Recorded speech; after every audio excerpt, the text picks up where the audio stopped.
আসসালামু আলাইকুম বন্ধুরা, কেমন আছেন সবাই? আশা করি সবাই ভালো আছেন। আসিফ এগ্রো খামারের আরও একটি ভিডিওতে আপনাদেরকে জানাই স্বাগত। আমার জীবনযাত্রায় আরও একটি বড় ধরনের সিদ্ধান্ত নিয়ে ফেললাম। আর সেই সিদ্ধান্তটা হলো যে আমি আমার বাড়িতে পালন করার জন্য দুইটা ফিজিয়ান জাতের গাই গরু কিনে নিলাম। জানি না আমার সিদ্ধান্তটা ভুল হলো নাকি সঠিক হলো, তবে আমার মন বলছে যে না, আমি সঠিক একটা সিদ্ধান্ত নিয়েছি। যদি এখানে আমি ভালো করে মেহনত করতে পারি তো এখান থেকে সফল হওয়া সম্ভব। আমরা কিন্তু কখনোই এরকম বড় ধরনের গরু লালন পালন করিনি। আমরা কিন্তু শুধু বাড়িতে আমরা দেশি গরু লালন পালন করতাম। এখন অব্দি আমাদের বাড়িতে কিন্তু শুধু দেশি গরুই আছে। তো আমি ভাবতেছি দেশি গরু আর পালন করবো না, এখন থেকে ফিজিয়ান গরু পালন করার চেষ্টা করব। তো সেই জন্য কিন্তু আমি এরকম করে দেখে দুইটা গরু কিনে নিলাম। আমি কিন্তু অনেকদিন ধরে ভাবতেছিলাম যে এরকম দেখে বড় জাতের দুইটা ফিজিয়ান গরু কিনবো। তবে আমি মামার সাথে হাটে অনেকদিন গিয়েছি, সেরকম গরু মিলেনি, কারণে আমি কিন্তু গরু কিনিনি। তবে আজকের হাটের গরুগুলো দেখে কিন্তু আমার খুবই পছন্দ হয়েছিল, আর সেজন্য আমি দাম দিয়ে এসেছিলাম। তো আমাকে সকালে কিন্তু গরুগুলো দেয়নি।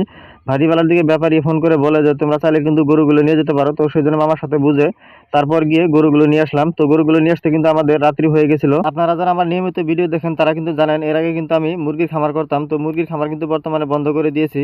তো মুরগির খামার বন্ধ করে দেওয়ার কারণ হলো বর্তমান সময়টা যেহেতু পর্যাপ্ত পরিমাণে গরম দিয়েছে, গরম দেওয়ার কারণে কিন্তু খামারে নানান ধরনের সমস্যা দেখা দেয়। তো সেই জন্য কিন্তু বর্তমানে আমি মুরগির খামার বন্ধ করে দিছি। তো বর্তমান যেহেতু আবার গরু কিনে নিলাম, তো আমার হয়তো কি জানি আমার আর মুরগির খামার দেওয়া হবে না, হয়তো আমাকে গরু নিয়েই থাকতে হবে। যেহেতু গরুর এখানে অনেক বেশি সময় দিতে হবে, যেহেতু এগুলা ফিজিয়ান জাতের গরু, এগুলোতে কিন্তু পর্যাপ্ত পরিমাণে সময় দিতে হবে, এদেরকে অনেক ভালো পরিমাণে খানা দানা দিতে হবে, তাহলে কিন্তু এদেরকে ভালো করে পালন করা যাবে। অন্যথায় কিন্তু এগুলো পালন করে কিন্তু লস খেয়ে উঠতে হবে। আমি যে গরু দুটো কিনলাম, তো গরু দুটার বয়স হলো, একটার হলো 6 দাঁত আর একটার হলো 8 দাঁত। আর এই গরু দুইটার সাথে কিন্তু দুইটা বাছুরও আছে, একটা হলো বকনা বাছুর আর একটা হলো ষাঁড় বাছুর। আর গরুওয়ালা আমাকে বলেছে একটা গরুর 3 মাস হলো প্রেগনেন্ট, আর একটা গরু হলো যে 1.5 মাস হলো এনাকে বেজি দেওয়া হয়েছে। আর দুইটা গরুর দুধ হবে 2 বেলাতে 12 লিটার করে। যদি 12 লিটার দুধ না হয় তাহলে ওনারা বলেছে যে আমরা গরু ঘুরিয়ে নিয়ে আসবো আর আপনাদেরকে ক্ষতিপূরণও দিয়ে দিব। যাই হোক, ওনাদের বিশ্বাস করে কিন্তু আমরা গরুগুলো নিয়েছি। তো গরুগুলো নিয়েছি আমরা 1,50,000 করে, আর বাড়িতে এসে পৌঁছতে আমাদেরকে গাড়ি ভাড়া গিয়েছে 2,000।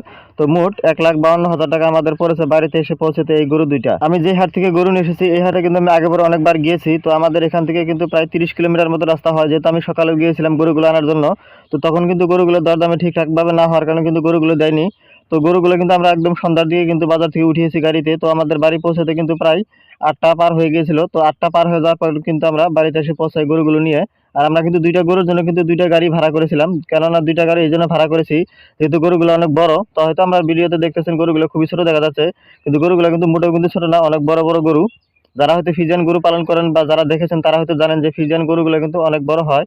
আর আমার এটা কিন্তু অরিজিনাল ফিজিয়ান গরু। অরিজিনাল ফিজিয়ান গরুগুলো কিন্তু দেখতে আরো একটু বেশি বড় হয়। আমরা কিন্তু গরুগুলো আনার জন্য 4জন মানুষ গিয়েছিলাম। আমি গিয়েছিলাম আর আমার 2 মামা গিয়েছিল আর আমার পাড়ারই এক ভাই গিয়েছিল। তো 4জন মিলে কিন্তু আমরা এই গরুগুলো আনার জন্য গিয়েছিলাম। গরুগুলো আনার পর অল্প সময় কিন্তু গরুগুলোকে রেস্ট দিয়েছিলাম। রেস্ট দেওয়ার পর কিন্তু ওদেরকে ঘাস খাইতে দিয়েছিলাম। তো যাই হোক, অল্প সময় ঘাস খাওয়ার পর কিন্তু ওদেরকে গুঁড়া পানি দিয়ে দিয়েছিলাম।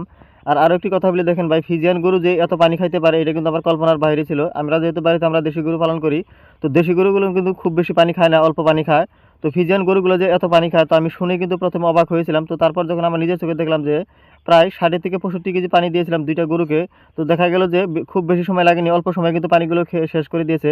আর গরুগুলো কিন্তু খুবই ক্লান্ত হয়ে আছে বর্তমানে, যেহেতু আজকে সারাটা দিন হাটে গরুগুলো দাঁড়িয়েছিল। তো সেই জন্য কিন্তু আরো পানিগুলো হয়তো কি জানি বেশি খেলো আজকে। যাই হোক, গরুগুলোকে অল্প সময় পানি খাওয়ানোর পর রেস্ট দিয়ে তারপর গরুগুলোকে দুধ দহন করার জন্য নিয়ে গেলাম। আর দুধ দহন করার জন্য আমি কিন্তু আমার প্রথমে কিন্তু আমার যে বড় জেঠু আছে, তো বড় জেঠাকে দিলাম যে তুমি একটু প্রথমে এগুলো একটু দেখো যে কিভাবে এই গরুগুলো দহন করা যায়। তো আমার জ্যাঠামশাই বসলো গরুগুলো দহন করার জন্য।